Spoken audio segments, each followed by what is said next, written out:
Salut à tous, bienvenue. Alors je vous présente Sarah, on va commencer par elle, Sarah Bronstein et Yoram Bitan. Alors si vous ne les connaissez pas, en tout cas Yoram est à l'origine de la création du Festival des Cerises qui existe déjà depuis 18 ans. Ils habitent dans le Gouche, ils vivent Gouche, ils adorent le Gouche Etzion, ils adorent tout Israël. Ils font, justement, c'est l'objet de leur visite ici, découvrir, on va dire aux jeunes retraités, Israël d'une façon tout à fait novatrice, et on est super content de les accueillir. Salut à tous les deux. Merci à vous. Ça va ? Très bien. Mais il faut parler bien près du micro, Yoram. Très bien. Voilà. Alors, vous travaillez ensemble depuis très longtemps.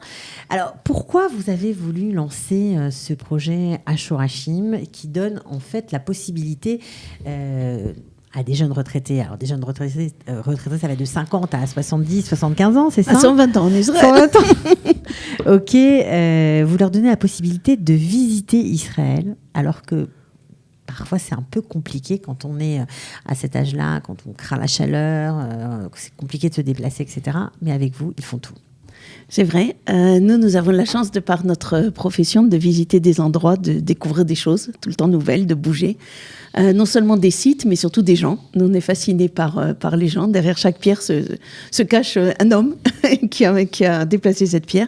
Donc, quand on voit plein de choses comme ça, on a envie de le faire connaître à tout le monde. Donc, des fois, on ne l'a pas précisé, mais vous travaillez pour le Misrad HaTayarout, le ministère du Tourisme, où vous les aidez à faire connaître à d'autres des lieux un peu spéciaux en Israël. Et vous aidez aussi ces lieux à se développer lorsqu'il leur manque des atouts pour attirer les touristes. Exactement. Quelquefois, il y a beaucoup de jeunes des fois qui ont des super idées, mais ils ne savent pas très bien comment les mettre en pratique, et ils ne savent pas surtout comment recevoir des groupes. Par exemple, si on reçoit des groupes en Israël, et surtout à partir du mois de mai jusqu'en novembre, il faut un auvent pour l'ombre. Ça paraît tout bête, mais ce sont des choses où nous, on va aller les voir, donc ils nous expliquent ce qu'ils font, et on va essayer de le conseiller pour justement recevoir des groupes comme les nôtres. Alors, justement, on revient à cette idée. Au cours de vos activités diverses et variées, vous avez rencontré des retraités et puis vous êtes liés d'amitié. On peut dire que ça a un peu commencé comme ça. Ah oui, et vraiment. ils vous ont dit, emmenez-nous encore, organisez-nous des tioulim, des voyages, des visites. C'est comme ça que ça démarrait ? Oui, ça a commencé par les articles qu'on publiait à l'époque pour le ministère du Tourisme, notamment dans le Petit Hebdo. Et les gens disaient, ça a l'air super, mais comment on y va ? On n'a pas de voiture, on ne conduit plus, alors on n'a pas de voiture. Comment on peut y aller ? Et on a commencé à organiser des bus. Et en fait, ça a suivi, ça fait boule de neige. Et maintenant, on a vraiment un très gros pool. Au début, vous étiez quoi, 30 personnes ? Oui, on a commencé avec un petit groupe, avec une des personnes qui est retraitée, qui amenait les copains, en fait. Et puis les amis amènent les amis, donc aujourd'hui on est arrivé à... Alors, il y a énormément de retraités francophones en Israël, dans toutes les villes. Vous adressez à tout le monde ? Vous allez les chercher dans toutes les villes ? Oui, non, on ne va pas les chercher, c'est lui qui nous trouve, parce que non, mais en tout cas, vous êtes... On répond à une demande, en fait, on répond à une demande, à un besoin. Je crois qu'aussi le côté francophone est très fort, parce qu'on est sans arrêt à traduire dans notre programme. Il n'y a pas énormément de marches. On rencontre beaucoup comme l'a dit Sarah, de gens qui ont participé à la création d'Israël, que ce soit dans le domaine touristique, dans le domaine agriculture, dans le domaine... C'est ça, c'est pas seulement une visite dans le lieu, point. Non. Exactement. Voilà. C'est-à-dire qu'à part le lieu, vous faites autre chose. Il y a aussi son histoire. Ça veut dire, c'est pas seulement ce qu'il a créé, mais son histoire à lui qui est intéressante. Et on donne aussi réponse au côté francophone, du fait que soit on trouve des gens qui parlent français, soit on est là et online, on traduit tout ce qu'ils disent, et ça donne réponse à... Alors, qu'on comprenne bien, donnez-nous un exemple, parce que c'est compliqué. C'est compliqué. Alors, par exemple, un voyage ou une excursion, on va dire ça comme ça, où vous avez été à Mitzpeh Ramon et vous avez rencontré quelqu'un qui a introduit les lamas en Israël. Voilà. Alors, ça, c'est quand même assez oui, ça c'est fascinant, et c'est ce genre de rencontre dont il faut faire profiter et ceux qui ont introduit les lamas, parce qu'ils aiment raconter leur histoire, et surtout les gens qui ne connaissent pas Mitzpeh Ramon. On va au Martèche, ou on va dans un très bel hôtel, et on va dans un spa. Et c'est bien aussi. Mais pour nous, Israël, c'est plus que ça. Et ce jeune couple de Lama, justement, après leur armée, donc ils étaient mariés, ils sont partis au Chili se laver la tête, comme on dit, après l'armée. Et puis, ils ont eu envie de revenir, Baruch Hashem, en Israël, mais surtout d'y faire quelque chose que personne avant n'avait fait. Et ils ont dit, on va réintroduire une espèce animale qui a disparu en Israël ou qu'il n'y avait pas, et on va ramener des lamas. Donc, ils ont ramené des lamas en Israël, c'est-à-dire qu'ils ont enlevé des sièges d'un avion, ça a été très compliqué, ils ont été subventionnés en partie par des associations de protection de l'animal, enfin bon. Bref, donc on n'a pas eu à voyager à côté du lama, mais donc l'avion était réservé pour les lamas. Et tout de suite, parce que ce n'est qu'en Israël qu'on voit ça, c'est non seulement que cette ferme d'alpaga et de lama est très intéressante, mais c'est la première fois que des lamas se sont reproduits hors de leur milieu d'origine. De leur milieu naturel et hors zoo, parce que dans les zoos, ils se reproduisent aussi. Mais là, c'était donc la première fois. Il faut absolument y aller. Il faut aller parler avec ces gens. Ils sont extra. Alors, vous nous parlez de Mitzpéramon. Nous, on s'inquiète pour nos retraités, parce qu'on sait très bien qu'il faut quand même un certain confort, entre guillemets. Il faut manger, il faut pouvoir boire, pas avoir trop chaud, il faut pouvoir aller aux toilettes, tout simplement. Mais c'est vrai, quand on parle du Mitzpéramon, on a beaucoup appris d'eux. C'est-à-dire qu'au début... on sait tout sur les toilettes. On a peut-être fait les premiers... J'imagine, non mais c'est vrai. Les premières excursions...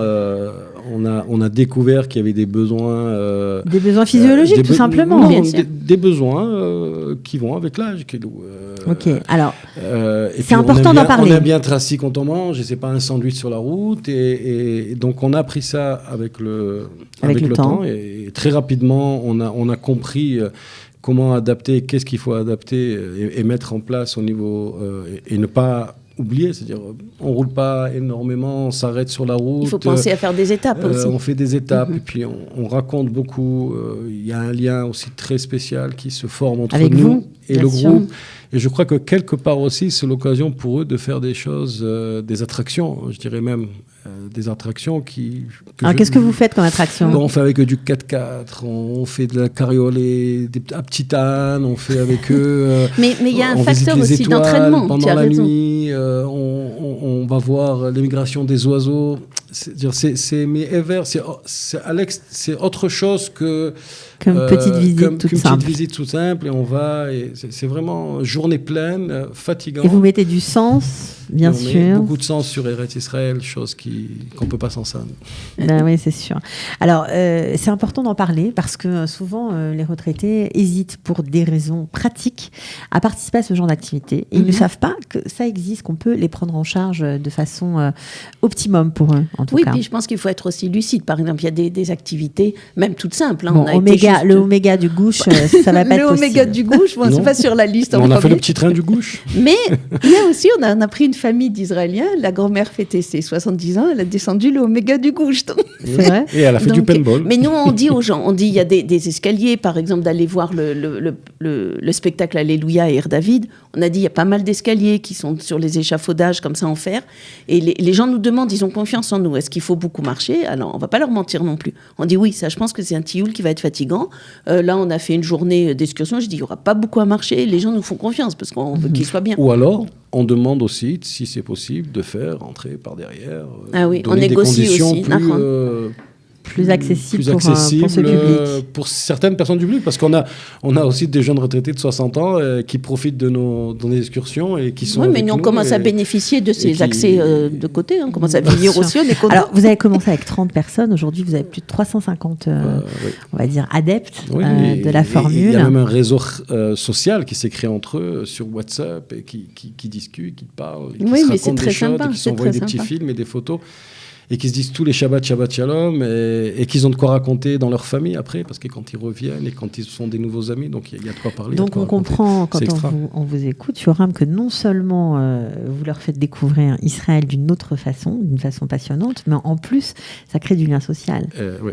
Ah oui, ça c'est très intéressant. Il y a toujours des gens seuls qui viennent et qui disent « mais je connais personne ». Je dis « ne vous inquiétez pas, je vais vous présenter à tout le monde et à la fin de la journée, vous allez vous faire beaucoup d'amis ». Et c'est vraiment émouvant parce que je les vois sur le WhatsApp, des fois je monitor mais je n'interviens pas forcément.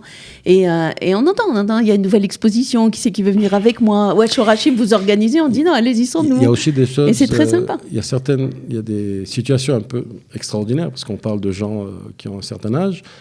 que, par exemple, la dernière excursion dans le Gush Etzion, on les a amenés et puis on leur a montré le film sur le Gush Etzion, on leur a expliqué en français et puis on a fait la balade. Et puis moi, je me suis retrouvé avec une dame qui était nouvelle dans le groupe et elle me dit, tu sais, dans le film, quand ils amenaient l'alimentation et ils cherchaient à forcer le blocus. Je me rappelle, j'habite en Israël et je me rappelle, mon papa, il partait de Jérusalem. Alors, dame qui a 75 ans, qui me dit, mon papa, je me rappelle, il partait de Jérusalem, de Tel Aviv, pardon, et puis il venait... Il partait, on ne savait jamais s'il allait revenir, mais il venait pour alimenter le Gush Etzion. Et puis il était à l'armée. Et je me rappelle avec ma maman, il y a un retour comme ça. Et puis on lui a passé le micro et puis elle a raconté toute son histoire. Je ne sais pas si elle avait fait une fois dans sa vie. Et c'était incroyable. Même nous, on était très touchés émotionnellement. J'imagine. Donc ça nous arrive à rentrer dans des situations comme ça, ou même sur des gens qui ont du vécu et qui nous font participer à son. Il y a des belles rencontres de tous les côtés. On imagine bien, en vous attendant que ça vous touche, vous ne faites pas ça seulement pour le travail, vous le faites vraiment aussi avec beaucoup de cœur et pour le plaisir, comme quand on vous connaît, on sait que vous ne faites pas les choses sans cœur, ça c'est clair.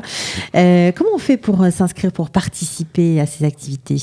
On appelle Clément ? Oui, alors le chef de la bande, il s'appelle Clément Bournic avec son épouse Léa. Ils sont pour quelques jours à Londres, donc je le précise aux gens pour l'instant, ils sont quelques jours à Londres en ce moment, mais c'est lui qui gère les inscriptions. C'est-à-dire donc c'est un couple de jeunes retraités qui oui, parce que les 30 en fait, c'était les amis de Clément. Ce sont toujours les amis de Clément et Léa, et ça s'est constitué comme ça. Et puis ça a fait boule de neige, et puis une a parlé à l'autre, etc. Et c'est comme ça que nous sommes arrivés à ce plus grand nombre. Mais Clément nous a enlevé de nos épaules. Parce que je crois que c'est ça qui est difficile quand on organise des tilleuls, c'est de compléter le bus, de gérer les inscriptions, de voir si on a assez de participants. Vous vous occupez du contenu, exactement, du voyage. Du contenu, de l'interface avec les prestataires, etc. Yoram gère la logistique, c'est énorme parce qu'il faut minuter, on a rendez-vous pour voir une vidéo dans tel site et il faut aller voir les abeilles qui butinent parce que c'est l'heure où elles vont se faire asphyxier pour pouvoir prendre leur miel. Donc là, lui gère énormément tout ça, il est un peu dans l'ombre pendant la journée. Moi j'anime, je suis au micro, je discute et je parle aux gens, etc.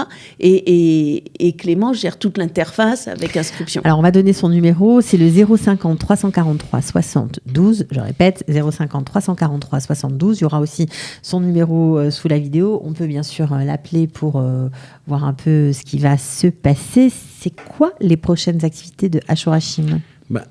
Quelque part, Hashorachim donne réponse à plusieurs sortes d'activités. Parce que là, on n'a parlé que des Ça peut être une journée, ça peut être quelques heures, et ça peut être une semaine entière, et ça peut être 2-3 jours.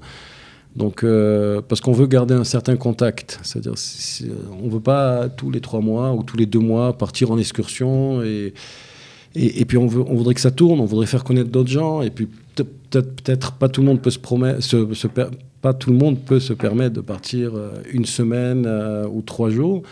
Donc, ça nous arrive aussi de temps en temps d'organiser une soirée. Là, la prochaine soirée, ça va être les Slichot, le 5 septembre, avec David Daor. Le chanteur David Daor. Ça va être un beau spectacle. Au Cotel. Ça va être un beau spectacle. Et donc ça aussi, c'est Clément. On appelle Clément, là aussi. Oui, c'est lui qui gère tout ça. Donc, on publie. Par la suite... À leur demande, encore une fois, on va partir une semaine en Andalousie. Ah, parce qu'on fait aussi des voyages à l'étranger. Voilà. Ça, c'est plutôt... On fait pas en général, on ne fait pas des voyages à l'étranger. Ça a été aussi à leur demande, après avoir fait le Portugal, où on avait fait un petit groupe, mais ça a fait boule de neige de demande en demande. On est parti 4 fois l'année dernière. C'est pas du tout... C'était pas prévu, mais apparemment... C'était pas prévu. Mais on demande. Alors, on a ramené des Juifs. Et on a ramené fait l'Alia. Alors on est très contents. On a pris un petit peu le slogan sur la trace des tribus perdues. C'est-à-dire qu'on vit la communauté juive, des gens qui aujourd'hui reviennent et on les rencontre là-bas. Donc en fait, si je vous suis bien, après l'organisation de ces découvertes, ces journées découvertes dans le pays, en Israël, donc ces jeunes retraités vous disent mais on en veut plus, on veut partir aussi à l'étranger, on veut faire des soirées, on veut se revoir, organisez-nous, et vous êtes là. Vous avez répondu présent. Des fois on reste faire, mais on dit non, parce que des fois ils nous disent on va aller au Pérou, je sais pas quoi, parce qu'il y a des tribus perdues là-bas. On a aussi une demande de monter en en Montgolfière. De monter en Montgolfière. Mais ça, vous pouvez Ça, on va le faire. Mais Ça, on va ça, on va peut-être le faire. C'est Ça, on sympa, va le ça. faire parce que nous y sommes montés pour un article qu'il nous fallait écrire. Donc ça, c'est très sympa, mais c'est des petits groupes. Donc, mais sinon, quand c'est un peu trop loin, les gens, parce qu'ils sont très enthousiastes, ils sont bien plus enthousiastes que des enfants. Et donc, ils nous disent, on va aller au Cameroun. Il y a une tribu, la tribu des Danites, on va aller les rencontrer. Et là, des fois, on dit non. Bon, en tout cas, on comprend que vraiment, Shorashim, c'est beaucoup plus que des voyages. Il y a des gens derrière, Qu'on aime derrière beaucoup. tout ça. Qu'on aime beaucoup. Hein, Qu'on aime beaucoup. ah, mais bien sûr, je vois. Ah, une chose à préciser aussi, c'est qu'on a des gens qui viennent de France maintenant pour les voyages en Pour route. participer. Oui, alors des gens qui n'ont pas fait l'allié encore, qui sont entre les deux et qui viennent des fois là pour la migration des oiseaux. Donc ils ont voulu venir et donc ils sont venus Bon. passer Alors, des moi, je vais vacances. lancer un appel. Mes chers retraités, si vous vous sentez seul, si vous dites vous avez envie de connaître Israël, mais vous ne savez pas par quel bout prendre ce dossier, eh bien, vous n'avez qu'une chose à faire. Vous allez appeler Clément et vous allez vous mettre au courant de ce qui se passe parce que c'est pas normal. Si on arrive en Israël à 55 ans, 60 ans, on a encore plein de peps. C'est même quand on est beaucoup plus âgé. Aujourd'hui, on est vieux, on va dire, à 95 ans. Hein, c'est vrai. Et c'est surtout, je pense, Cathy, ce qui est important, c'est de partager avec sa famille. Parce qu'ils sont tellement fiers de montrer les photos et de raconter à Non, leurs enfants. mieux que ça, il y en a qui viennent c'est avec nous super pour et qui eux. repartent avec leurs enfants et leurs petits-enfants. Et c'est eux qui leur Ah font oui, ça découvrir. c'est le but. C'est extraordinaire. qu'ils repartent en famille. C'est extraordinaire. Bien sûr. On leur dit, retournez, vous avez aimé ça, repartez, on vous donne les adresses, etc. Mais repartez parce qu'il faut que toutes ces choses qu'on voit, tous ces sites, soient toujours plein de gens tout le temps.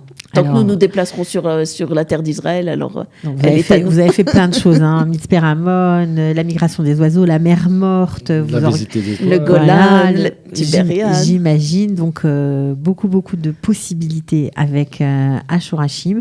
On vous dit bravo pour cette initiative. Merci, vraiment, c'est sympa de penser à ceux qui nous ont précédés.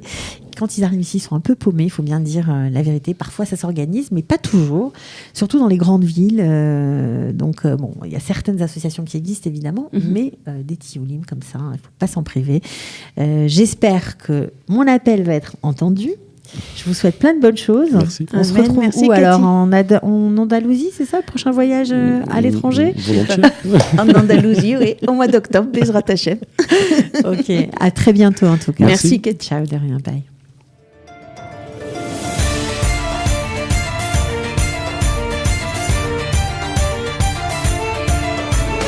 De la générosité, des talents et du cœur. C'est la sauce du jour sur studioqualita.com.